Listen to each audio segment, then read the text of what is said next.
আসসালামু আলাইকুম।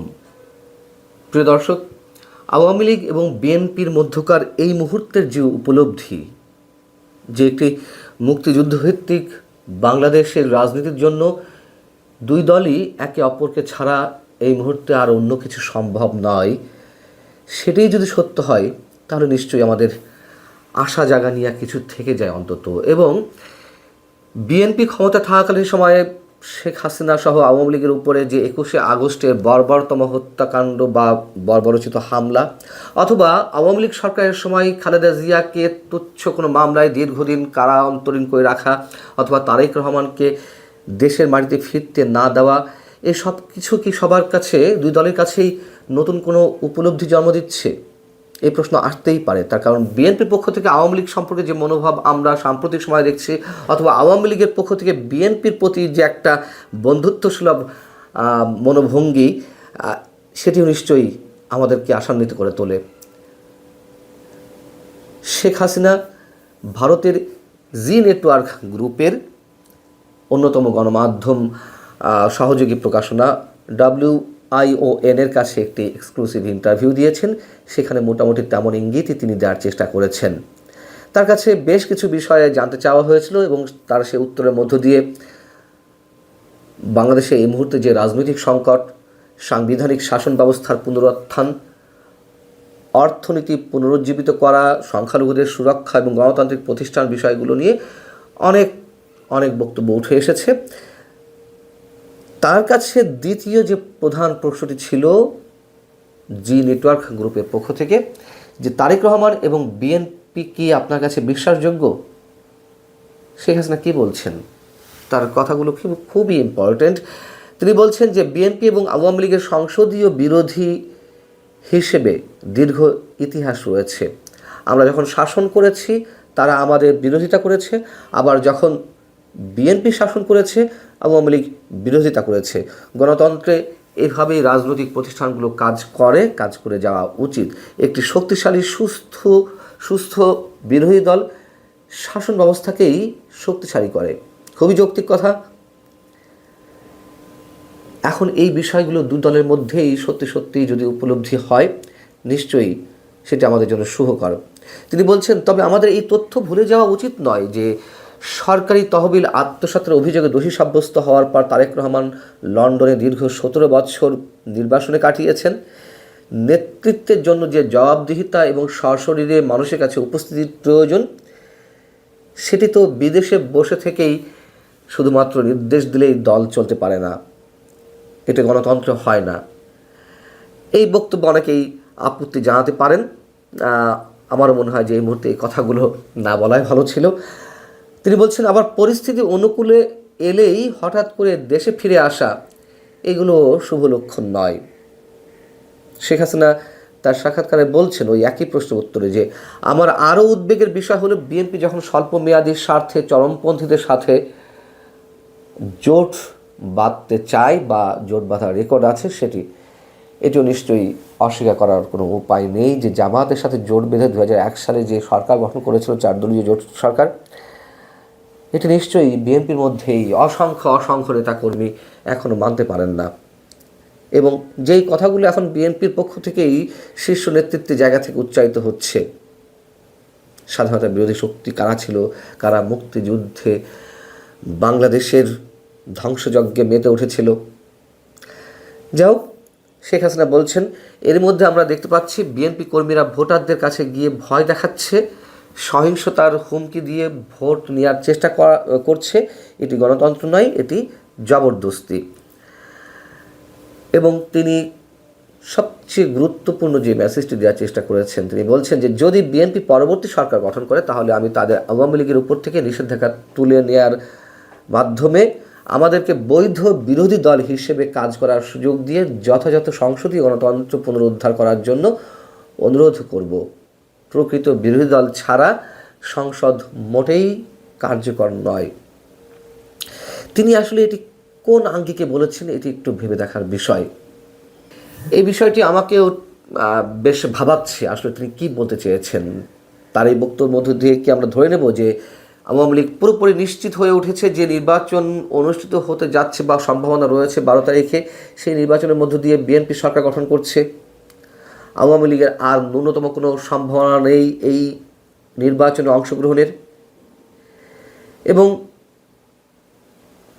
এই প্রশ্নগুলো যদি ওঠে তাহলে নিশ্চিতভাবে বলতে পারি এর কোনোটিরই সদুত্তর বা নিশ্চিত করে ডেফিনেট করে কিছু আমরা বলতে পারবো না। তার কারণ যদি বিএনপি ক্ষমতায় আসে, আওয়ামী লীগের রাজনৈতিক কার্যক্রম যে নিষিদ্ধ করে রাখা হয়েছে সেটি তুলে নেওয়া হয়তো সম্ভব হবে, কিন্তু শেখ হাসিনা বিরোধী দলে বসতে চাই বা আওয়ামী লীগ বিরোধী দলে বসতে চাই সংসদে, এটি কীভাবে সম্ভব? আবার তার এই কথার মধ্যে দিয়ে কি আমরা ধরে নেব যে আসলে এই নির্বাচনটি হচ্ছে না, শিডিউল পিছিয়ে যেতে পারে, সেক্ষেত্রে নতুন যে শিডিউল পড়বে সেখানে আওয়ামী লীগের অংশগ্রহণের সুবিধা সুযোগ রয়েছে?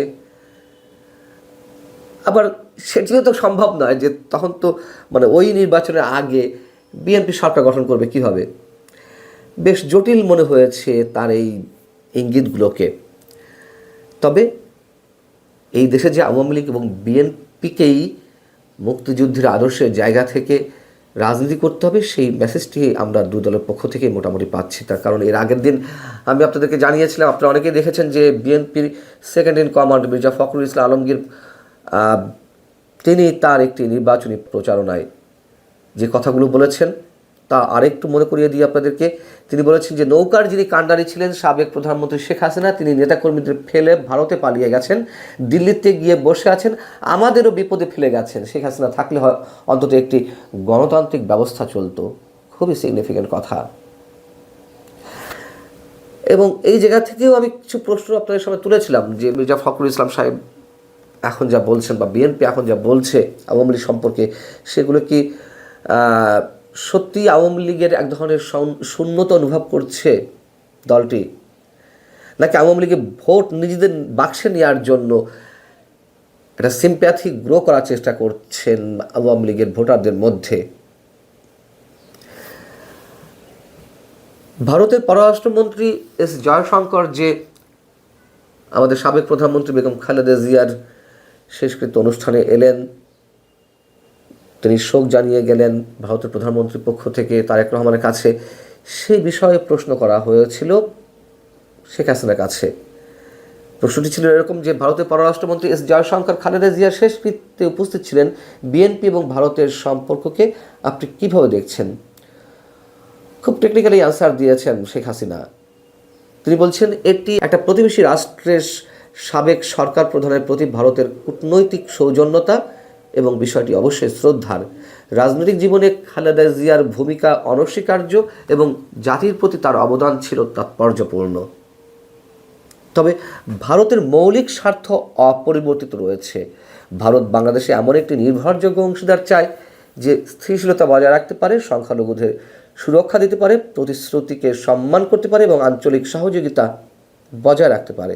খুবই টেকনিক্যাল অ্যান্সার, এবং হয়তো তিনি বুঝিয়ে দেওয়ার চেষ্টা করেছেন ভারতের কাছে এখনও এক নম্বর বিশ্বাসযোগ্য দল আওয়ামী লীগই। আরেকটি প্রশ্ন ছিল গুরুত্বপূর্ণ যে আপনার দলকে কীভাবে পুনর্গঠন করতে চাইছেন, আপনার দলের মধ্যে নতুন প্রজন্মের ভূমিকা কী হবে?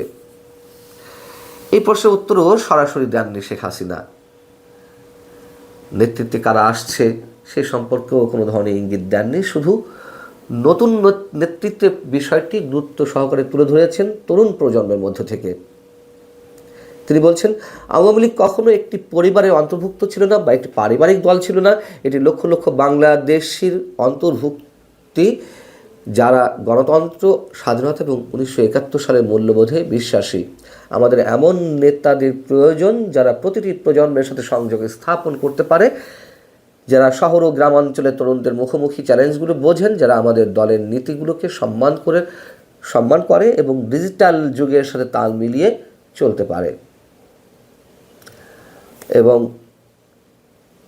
আওয়ামী লীগ সরকারের যে অর্জন তা কখনোই একার ছিল না, এটি কোনো ব্যক্তির উপর নির্ভর ছিল না, দলের অসংখ্য নেতাকর্মী এবং বাংলাদেশের জনগণের মাধ্যমেই সেটি অর্জিত হয়েছে তাদের আস্থার কারণে।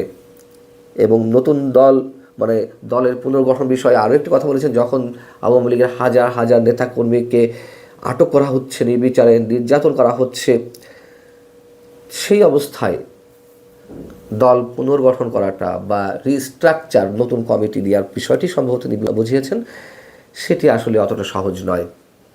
তবে এই সাক্ষাৎকারে সব মিলিয়ে বিএনপির প্রতি যেই উপলব্ধি আওয়ামী লীগের, সেটিকে নিঃসন্দেহে তাৎপর্যপূর্ণ বলে আমরা মন্তব্য করতেই পারি। এবং রাজনৈতিক সমীকরণও দুই দলের যে নতুন ভাবনা চিন্তা, একে অপরের প্রতি যে শ্রদ্ধাবোধ প্রদর্শনের বিষয় আমরা দেখছি, নিঃসন্দেহে অনেক রাজনৈতিক হিসাব পরিবর্তন করে ফেলতে পারে।